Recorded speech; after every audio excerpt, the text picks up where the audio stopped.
L'un des premiers dilemmes que l'on rencontre lorsqu'on se lance dans la couture, c'est le choix de la machine. Le plus important consiste à déterminer quelles fonctions vous seront nécessaires. Il n'est pas utile de partir sur un modèle trop sophistiqué si vous n'êtes pas certaine que la couture vous plaira. Mais gardez également à l'esprit qu'une machine bon marché ne sera pas toujours une bonne affaire. L'idéal c'est à la fois une machine simple d'utilisation et proposant suffisamment de possibilités pour vous permettre de progresser.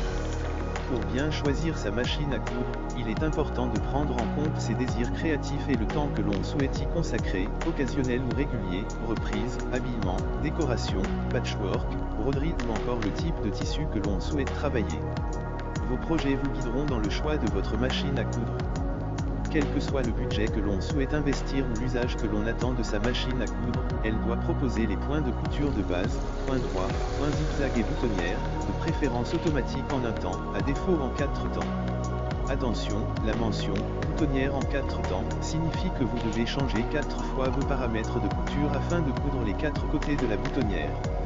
Sur une chemise, cela peut être fastidieux. Le point pour couture stretch, ou élastique, s'avère utile pour travailler les tissus extensibles comme le jersey par exemple. Enfin, le point de surjet, aussi appelé point overlack, permet de réaliser des ourlets de bonne facture, même si un point zigzag serré près du bord peut aussi faire l'affaire. La machine à coudre doit proposer un minimum de pieds presseurs, ou pieds de biche, 4 dans l'idéal, un classique, un pour les fermetures éclairs, un pour les boutonnières et éventuellement un pose-bouton, pour cadrer les boutons.